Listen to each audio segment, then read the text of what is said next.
आज तक रेडियो सुनता है सारा जहां।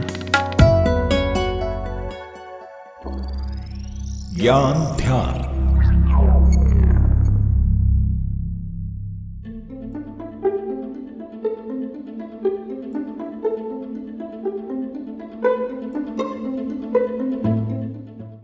दिन भर 7 से 8 ग्लास पानी पीने की सलाह हर कोई जानता है। आपको कई लोग बोलते हैं कि भाई 7 से 8 ग्लास पानी तो पीना ही चाहिए। पानी पीने के 1000 फायदे भी हम लोग जानते ही हैं। हमारे शरीर का 60 से 70% हिस्सा पानी से बना हुआ है, ये फैक्ट भी आप जानते ही होंगे। लेकिन अगर मैं आपसे पूछूं कि आप घर पर कौन सा पानी पीते हैं, कौन से टाइप का पानी पीते हैं, तो भाई आप कहेंगे कि नलके का पानी पीते हैं, कुछ बताएंगे कि हम बोरवेल का पानी पीते हैं। गांव में रहने वाले कुछ भाई कहेंगे कि हम तो कुएं का पानी पीते हैं, या तो आप बताएंगे कि यहाँ तो भैया नगर पालिका का पानी आता है। और बताइए, मैं आपसे पूछ रहा हूँ, और बताइए कि और कितने प्रकार का पानी आप पीते होंगे। बस इतना ही जानते हैं?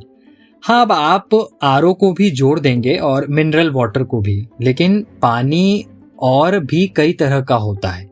कौन कौन सा होता है हम बताएंगे आपको। पीने योग्य जल क्या होता है, ये कैसे तय होता है कि ये पानी पीने योग्य है भी या नहीं, ये भी बताएंगे। तो सुनते हैं आज के ज्ञान ध्यान में। नमस्कार, मेरा नाम प्रतीक वाघमारे है और आप आज तक रेडियो पर ज्ञान ध्यान का नया एपिसोड सुन रहे हैं। फिल्म जब वी मेट की गीत कहती है, थोड़ा थोड़ा सब अपनी जगह पर है, बस पानी का काम पानी ही करता है। बात में दम है, पानी का काम पानी ही करता है। लेकिन कैसे और कौन सा पानी हमारे शरीर में जाने के बाद ज्यादा काम करता है? कितना कैल्शियम होना चाहिए, कितना मैग्नीशियम, हार्डनेस कितनी होनी चाहिए पानी की, या फिर कितनी कम होनी चाहिए, ये सब जानना जरूरी है। सुनिए डॉक्टर मुकेश बोरा को, जिन्होंने डेवलपमेंट कम्युनिकेशंस में पीएचडी की है। इन्होंने पानी और उत्तराखंड से जुड़े मसलों पर काम भी किया है और स्प्रिंग वाटर पर इनकी एक डॉक्यूमेंट्री भी है। पानी में मौजूद कैल्शियम, मैग्नीशियम, सोडियम, पोटेशियम, अनेक प्रकार के जो खनिज पदार्थ हैं, इन खनिजों की मात्रा का एक सीमित लेवल पर पानी के अंदर होना चाहिए। अगर ये मात्रा 50 से कम है तो भी पानी पीने योग्य नहीं होता है। अगर ये मात्रा 150 से ज़्यादा है तो भी पानी पीने योग्य नहीं होता है। इन सब बातों के बीच हमें यह जानना बहुत ज़रूरी है कि टीडीएस का लेवल 50 से 150 के बीच होता है, जो पानी पीने के योग्य होता है। अब आपको बताते हैं कि कितने तरह का पानी होता है जो हम और आप पीते हैं। एक तो होता है टैप वाटर, जो आप जानते हैं, लेकिन ये पानी बिल्कुल पीने योग्य नहीं है। कुछ बीमारियां तो इस पानी की वजह से ही होती है। फिर गांव में आज भी कई लोग हैं जो कुएं का पानी पीते हैं। ये तो हेल्थ के लिए बिल्कुल भी ठीक नहीं होता है। कहते हैं कि बहुत गंदा पानी होता है कुएं में और उसे नहीं पीना चाहिए, उससे आपका स्वास्थ्य भी बिगड़ सकता है। एक होता है मिनरल वाटर, जिसमें बराबर मात्रा में सल्फर, कैल्शियम और मैग्नीशियम होता है। जो सल्फर है, कैल्शियम है, मैग्नीशियम है, ये आपकी हेल्थ के लिए अच्छा होता है। अगर ये पानी में बराबर मात्रा में हो तो आपको ये कई सारे फायदे पहुंचा सकता है। इसके अलावा होता है स्प्रिंग वाटर, डिस्टिल्ड वाटर और होता है अल्कलाइन वाटर। लेकिन अब ये पानी क्या होता है, इनका क्या मतलब है? अल्कलाइन वाटर में ऐसा क्या होता है, इसका आपकी हेल्थ पर क्या असर पड़ता है, डॉक्टर मुकेश बोरा बता रहे हैं। स्प्रिंग वाटर यानी प्राकृतिक जल स्रोतों से निकलने वाला पानी वो पानी होता है जो प्राकृतिक रूप से फिल्टर होके जमीन के सतह से स्वतः ही बाहर निकलता है।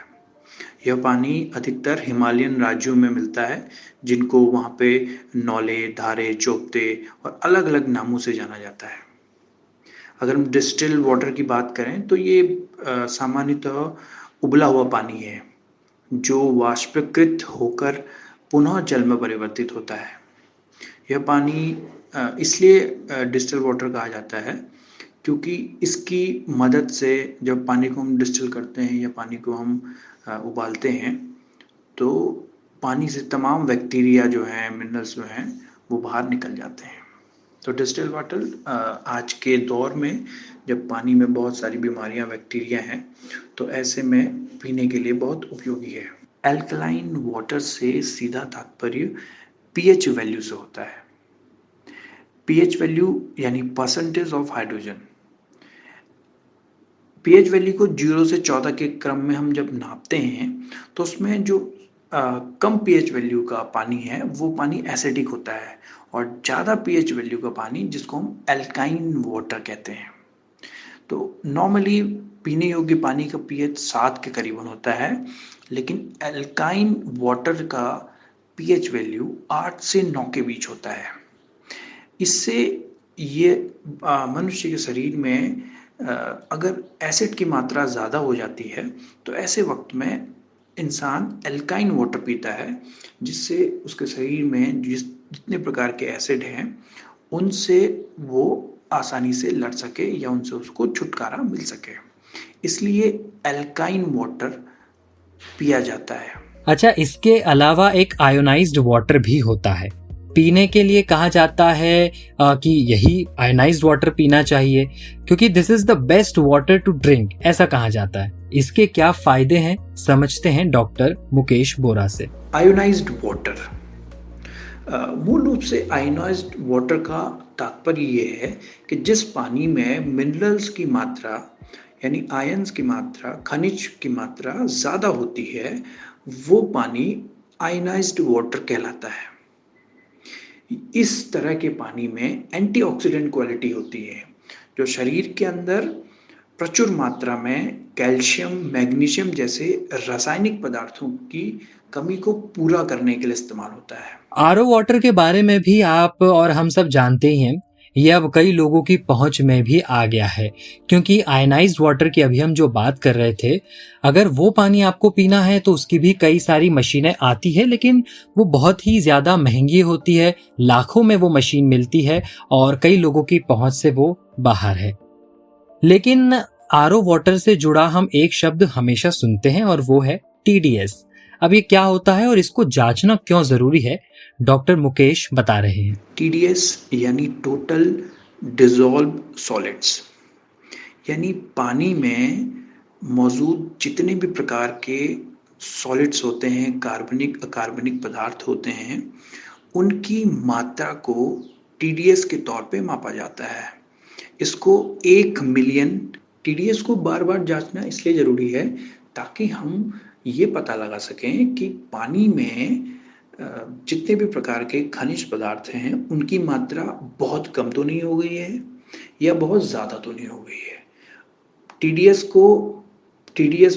पानी में टीडीएस की मात्रा एक संतुलित लेवल तक रहे, यह सुनिश्चित करने के लिए हम बार बार अपने आरओ की सर्विस कराते हैं अपने घरों में, ताकि हम टीडीएस की मात्रा को नियंत्रित कर सकें।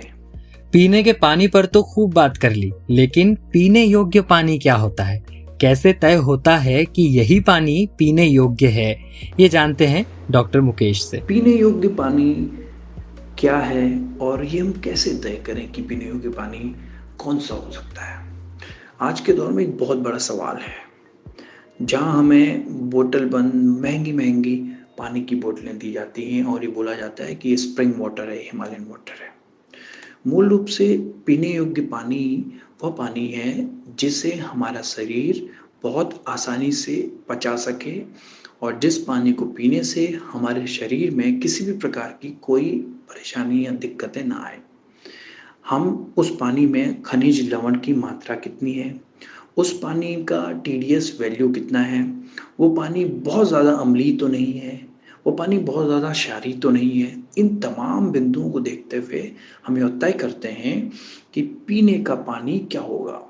तो इसका एक व्यवहारिक और इसका एक बहुत सरल माध्यम ये है कि हम पानी की टीडीएस वैल्यू चेक करें। अगर पानी की टीडीएस वैल्यू 50 से लेके 150 के बीच है तो मूलतः उस पानी को पिया जा सकता है। बरसात के दिनों में हम पानी को उबाल लें ताकि उसके जो बैक्टीरिया हैं वो बैक्टीरिया मर जाएं और हम पानी को एक साधारण तौर पर उबाल के साफ कर सकते हैं। तो वो उबला हुआ पानी पीने योग्य पानी होता है। तो पीने योग्य पानी क्या होता है ये आपने अभी सुन लिया, पानी के प्रकार भी आपने जान लिए। लेकिन पानी की कमी होने वाली ऐसी कई रिपोर्ट्स आ चुकी है। अब अगर पानी को लेकर थर्ड वर्ल्ड वॉर में आप भाग नहीं लेना चाहते हैं तो पानी को ज़रूर बचाइए। तो ये था आज का ज्ञान ध्यान। कोई सलाह, सुझाव या शिकायत करना चाहते हैं तो हमें लिख सकते हैं radio@aajtak.com पर। आप कोई ज्ञान ध्यान का विषय भी सुझा सकते हैं। इसी मेल पर हमें लिखिए वो क्या टॉपिक हो सकता है जिस पर आप हमसे ज्ञान चाहते हैं। हम उसका भी आपको जवाब मेल के जरिए देंगे और उस पर भी ज्ञान ध्यान ज़रूर बनाएंगे। इसके अलावा आप हमारे ज्ञान ध्यान के दूसरे कई एपिसोड्स को सुन सकते हैं आज तक की ऐप पर, यूट्यूब पर, जियो सावन पर, गूगल पॉडकास्ट, एप्पल पॉडकास्ट और तमाम तरह के पॉडकास्टिंग प्लेटफॉर्म्स पर आप हमारे सारे और दूसरे पॉडकास्ट सुन सकते हैं। मेरा नाम प्रतीक वाघमारे है। अब मुझे दीजिए इजाजत। सुनते रहिए आज तक रेडियो।